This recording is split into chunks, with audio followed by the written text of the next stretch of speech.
पैसे की भूख खत्म क्यों नहीं होती। एक धनी साहूकार था, उसके पास बहुत दौलत थी। उसने इतनी दौलत हासिल कर ली थी कि अगर अगले 7 पीढ़ियां बैठकर खा लें तो भी खत्म नहीं होगी। हालांकि अमीर आदमी तब भी खुश नहीं था। उसके मन में कुछ ऐसा था, वह रात भर सो नहीं पाता था, इसलिए वह सच्चे सुख से वंचित रह गया। उसने सबसे पूछा कि वो ऐसा क्या कर सकता है जिससे इस शर्मिंदगी से छुटकारा पा सके और सुख और शांति से रह सके।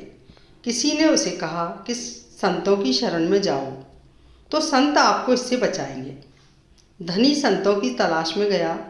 रास्ते में एक साधु महाराज एक पेड़ के नीचे बैठे थे। धनी व्यक्ति ने उनका अभिवादन किया और कहा, गुरुजी, मेरे पास किसी वस्तु की कोई कमी नहीं है। अगली 7 पीढ़ियां बैठकर बिना काम किए आराम से खा पाएंगी, फिर भी मैं खुश नहीं हूँ, क्योंकि एक व्याकुलता मुझे सोने नहीं देती। साधु महाराज ने कहा, पहले बता कि आपत्ति क्या है, फिर उससे कैसे छुटकारा पाया जाए, यह तुझे बताता हूँ। अमीर आदमी ने कहा, यदि महाराज ऐसा कहते हैं तो मुझे कोई आपत्ति नहीं है, लेकिन एक परेशानी है, और परेशानी यह है कि मेरी 8वीं पीढ़ी का क्या होगा, क्योंकि ये धन 7 पीढ़ियों के लिए पर्याप्त है जो मैंने अर्जित किया है। सिर्फ चिंता 8वीं पीढ़ी की है। साधु महाराज मुस्कुराए और बोले, चिंता मत करो, मैं तुम्हें इस परेशानी से बचा लूँगा। साधु ने उसे 1 किलो चावल की पोटली दी और कहा कि उस पहाड़ पर एक बुढ़िया एक कुटिया में रहती है, उसको चावल देकर आ जाओ, मैं तुम्हें तुम्हारे भ्रम से मुक्त करता हूँ। अमीर आदमी चावल लेकर बुढ़िया की कुटिया में आ गया। उस कुटिया में दरवाज़ा तक नहीं था। वह बुढ़िया भगवान के भजन में लीन थी, वह अभिभूत थी। अमीर आदमी की पैरों की आहट से बूढ़ी माँ की ध्यान टूट गया। उसने ऊपर देखा और कहा कि बेटा, आप यहाँ क्यों आए हो? उसने कहा, माँ जी, मैं तुम्हें चावल देने आया हूँ, यह चावल लो, फिर मैं जाऊँगा।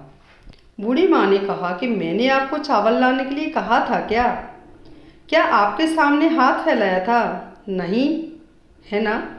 फिर चावल क्यों लाए? ये पोटली उठाओ और जाओ। फिर अमीर आदमी ने कहा, मुझे उस पेड़ के नीचे बैठे साधु ने भेजा है, इसलिए मैं आया हूँ।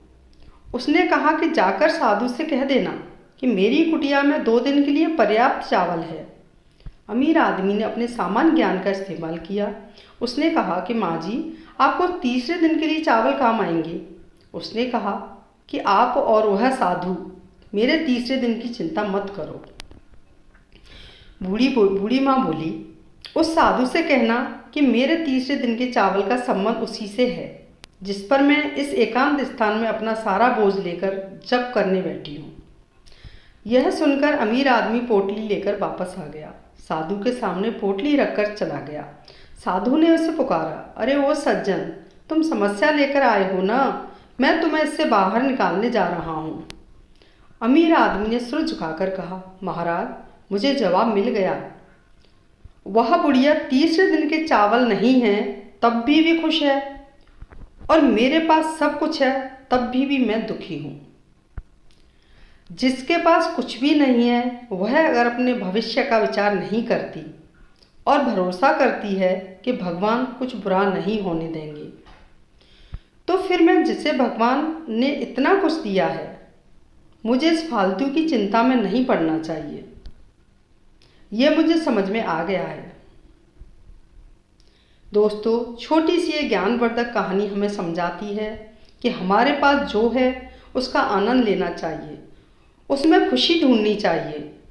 जो नहीं है उसके बारे में फालतू की टेंशन लेकर हमें अपना सुख चैन नहीं खोना चाहिए। दोस्तों, यदि मेरी कहानी पसंद आती है तो कमेंट ज़रूर करें। धन्यवाद।